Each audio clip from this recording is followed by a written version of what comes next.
5월 21일 법률방송 로투데이 시작하겠습니다. 억울한 일을 당해 경찰서에 고소장을 냈는데 경찰이 접수를 안 해줍니다. 이런 일이 있을 수 있겠어 할 수 있겠지만 실제 이런 일을 당했다는 제보가 법률방송에 들어왔습니다. 어떻게 된 일인지 취재했습니다. 왕성민 기자입니다. 서울 노원구의 한 중국집입니다. 70에 가까운 식당 주인 A씨는 올해 초 이상한 점을 발견했습니다. 왠지 모르게 어디선가 돈이 새고 있는 듯한 정황을 발견한 겁니다. 저희 어머니가 직접 이제 그 배달원이 그만두기 전에 한 3달 전인가 그때 발견을 하셔가지고 그때부터는 이제 직접 다 체크를 하셨거든요. 진짜로 카드로 받았는지를. 알고 보니 10년 넘게 일한 종업원이 손님들에게 현금으로 받은 음식값을 몰래 빼돌리고 있었다는 게 A씨 측의 주장입니다.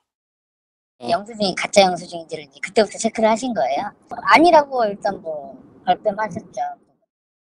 오랫동안 가족처럼 대해줬는데 사과만 해도 그냥 넘어가려 했는데 딱 잡아떼는데 배신감을 느낀 A씨는 변호사를 통해 노원경찰서에 고소장을 제출했습니다.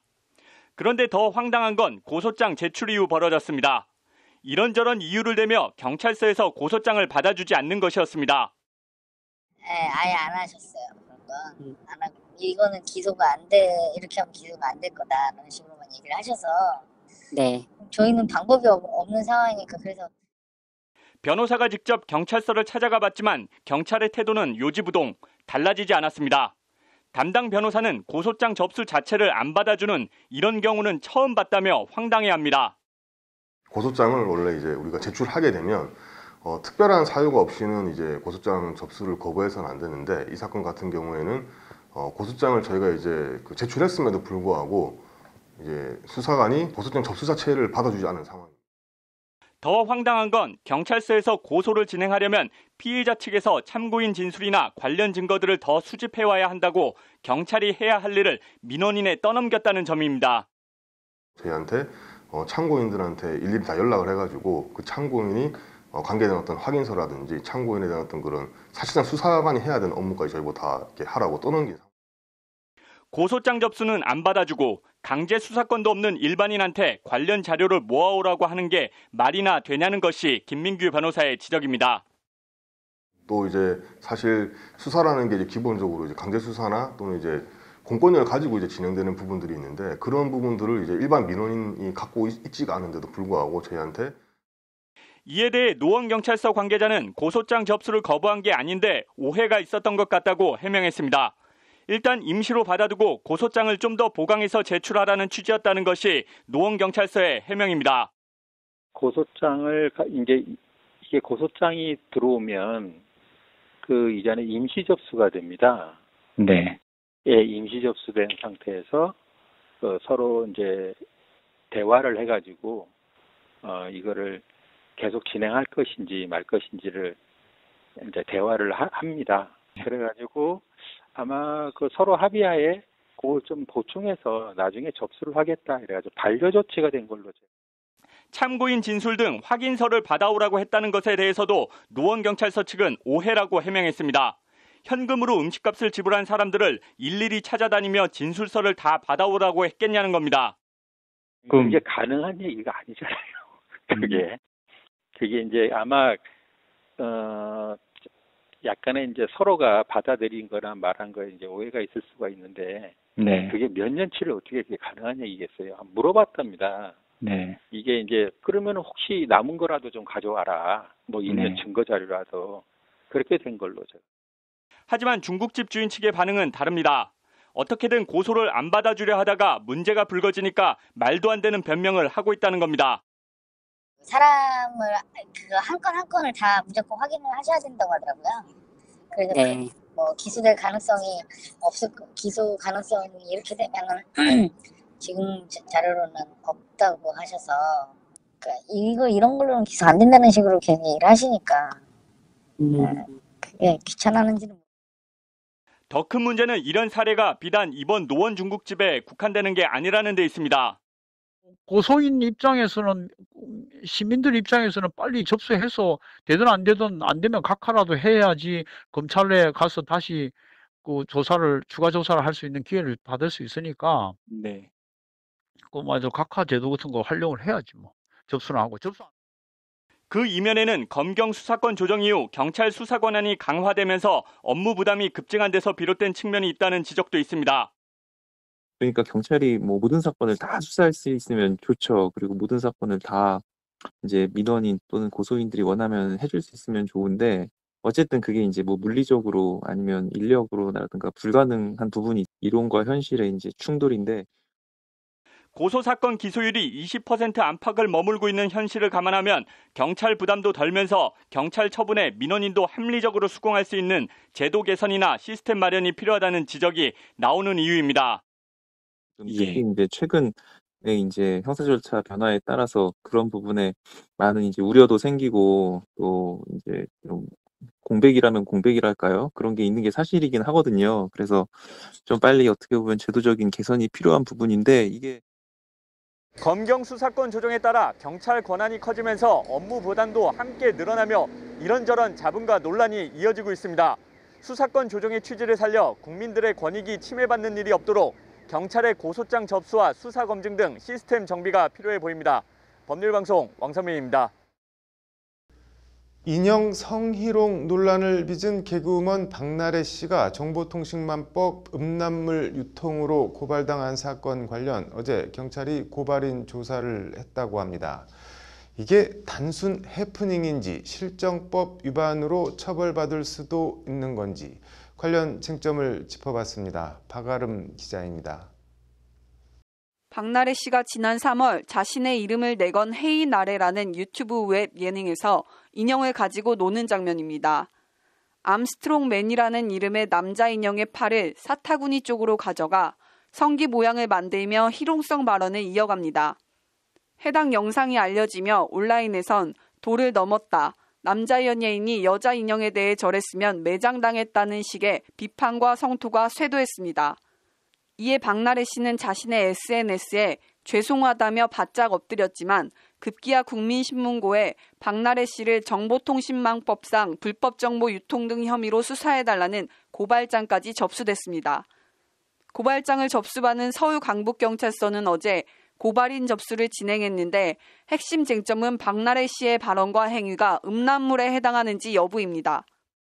보통 성범죄에서 가장 중요한 것은 당사자의 입장이 아니라 반대편 당사자가 어떻게 그걸 받아들이느냐가 더 중요할 수 있거든요. 그러면 분명히 일단 정보통신망법 제44조의 7 불법 정보의 유통금지 등 조항 제1항 1호는 음란한 부호, 문헌, 음향, 화상 또는 영상을 배포, 판매, 임대하거나 공공연하게 전시해서는 안 된다고 명시하고 있습니다. 이를 위반하면 1년 이하의 징역 또는 1천만 원 이하의 벌금에 처해집니다. 음란의 정의에 대해 우리 대법원은 음란이란 사회통념상 일반 보통인의 성욕을 자극하여 성적 흥분을 유발하고 정상적인 성적 수치심을 해하여 성적 도의관념에 반하는 것을 뜻한다고 판시하고 있습니다.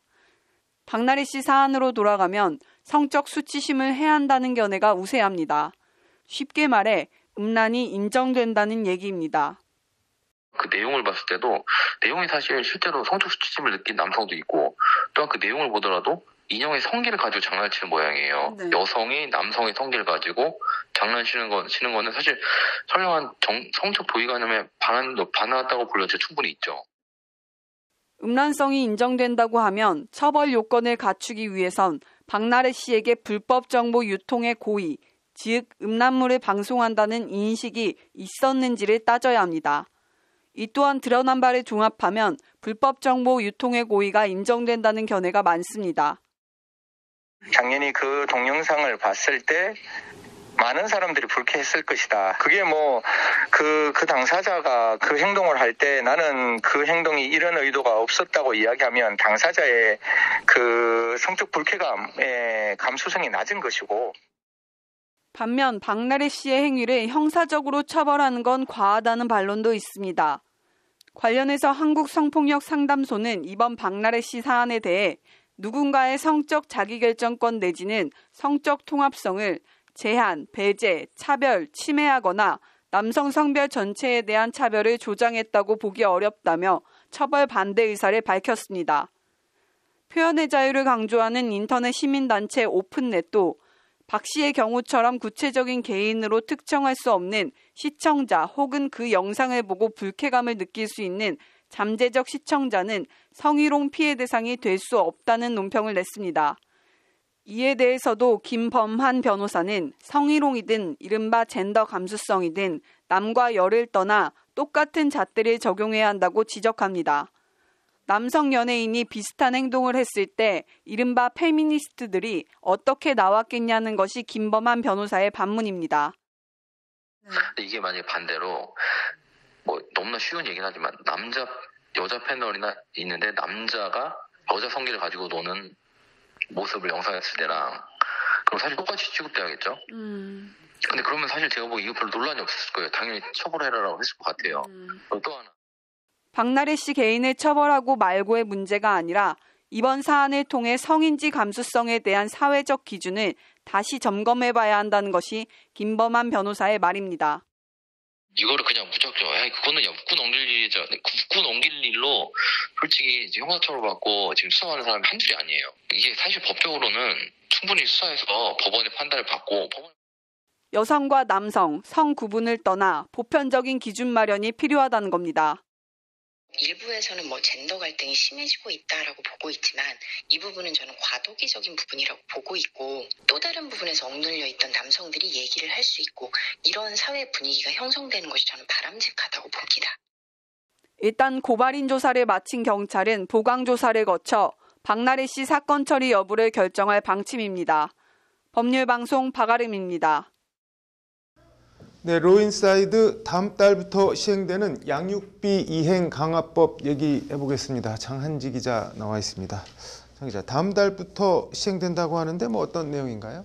네, 양육비 이행법, 네. 양육비 이행 강화법은 네. 이제 양육비를 지급하지 않을 경우에 크게 네 가지의 제재를 가하는 내용이 골자입니다. 네. 양육비 지급 이행을 따르지 않을 경우 네. 운전면허 정지, 출국 금지, 명단 공개, 아울러 1년 이하의 징역 또는 1,000만 원 이하의 벌금에 처하는 형사처벌까지 강제하는 내용인데요. 네. 운전면허 정지는 6월부터, 나머지는 7월부터 시행됩니다. 그런데 네. 이 문제는 네. 감치명령 결정을 받은 사람이 이런 각종 4가지의 제재 대상이 된다는 점입니다. 감치명령 결정을 받은 사람이 제재 대상이 되는 게 무슨 문제가 있는 건가요? 이혼 후에 비양육자가 양육자에게 이혼 판결문에 따른 양육비를 지급하지 않을 경우에는요. 네. 양육자에게 양육비를 지급하라라고 하는 이제 이행명령이 내려집니다. 네. 이 양육비 지급 이행명령은 비양육자의 주소로 명령문이 전달이 되거나 네. 또는 법원 홈페이지를 통해서 공시 송달이 되면서 네. 이루어지는데요. 네. 이 공시 송달은 당사자의 주거지를 알 수 없거나 네. 고의로 소장 수령을 거부할 경우라도 당사자에게 소장이 전달되는 것으로 간주합니다. 네. 이렇게 양육비 이행명령을 받고도 비양육자가 이를 어길 경우에 네. 감치명령이 내려지게 되는 겁니다. 절차를 설명해 줬는데 감치명령, 이게 뭐가 문제라는 건가요? 네, 이 감치명령이 네. 강화된 양육비 이행 강제법의 발목을 잡고 있다는 지적이 나오고 있습니다. 네. 감치명령은 사람의 인신을 네. 실제로 구속하는 집행력을 갖고 있는 것이기 때문에 공시 송달로는 이행이 안 되고 있습니다.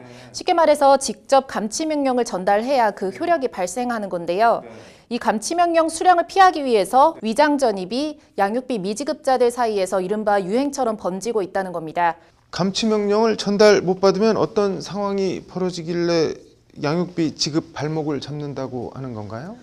운전면허 정지나 명단 공개, 네. 출국 금지, 형사 처벌 등의 조치는 네. 감치명령 이후에 적용이 가능합니다. 네. 한마디로 양육비 지급 이행명령을 어기게 돼서 네. 감치명령을 받고 네. 그 이후에도 양육비를 지급하지 않으면 해당 조치들을 취할 수 있게 되는 건데요. 네. 위장전입 수법으로 감치명령을 피해버리면 네. 이후 후속 조치들을 더 이행할 수 없게 되는 겁니다. 네. 감치 집행은 네. 선고일로부터 6개월 이내 이뤄지지 않으면 무효가 돼버립니다. 네. 6개월만 피해 다니면 감치명령을 무력화할 수 있다는 얘기인데요. 네. 때문에 위장 전입이 유행처럼 번지고 있다고 합니다. 네. 이거 그럼 어떻게 해야 하는 건가요? 네, 일단 위장 전입을 주민등록법 위반으로 처벌하는 방안을 생각해 볼 수 있습니다. 네.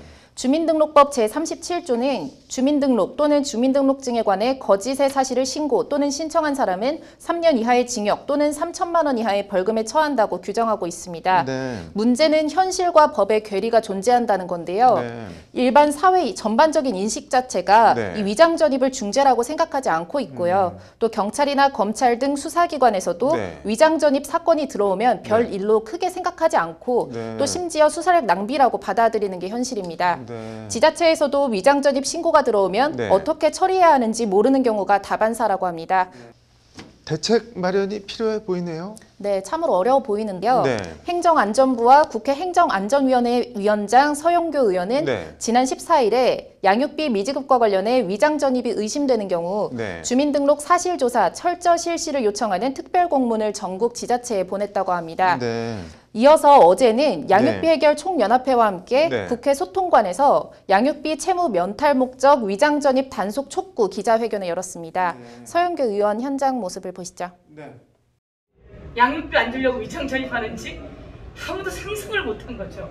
근데 실제로 왜 실행이 안 되는가라고 찾아가 봤더니 위장 전입이더라고요. 공문을 발송해서 현장에서 양육비를 주지 않기 위해서 위장 전입을 하고 있는지 사례를 제대로 찾아보고 그런 것에 대해서 의문 제기가 들어오면 더 조사하고 그리고 위장 전입인 것을 확인하면 법적 조치를 취해라.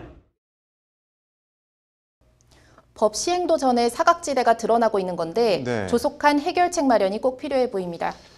자기 아이인데 꼭 저렇게 위장 전입을 해서까지 양육비 지급을 피하려 하는지 참 씁쓸하네요. 해결책이 꼭 마련됐으면 좋겠습니다. 오늘 잘 들었습니다. 네, 이어서 법조계 소식 전해드리겠습니다. 박범계 법무부 장관이 이성윤 서울중앙지검장의 공소장 유출과 관련해 위법 소지가 크다며 수사 가능성을 시사했습니다. 서울 마포구의 한 모텔에 불을 질러 3명을 숨지게 한 혐의로 기소된 70살 조모 씨에 대해 1심에서 징역 20년이 선고됐습니다. 직장 동료와 성관계 장면을 찍은 영상을 유포하겠다고 협박해 4차례에 걸쳐 1,330만 원을 뜯어낸 27살 남성이 2심에서 징역 10개월 실형을 선고받고 법정 구속됐습니다. 술값 시비 끝에 손님을 살해한 뒤 시신을 훼손해 유기한 노래주점 업주 34살 허민우가 검찰에 송치됐습니다. 5월 21일 법률방송 로투데이 마치겠습니다. 시청해주셔서 감사합니다.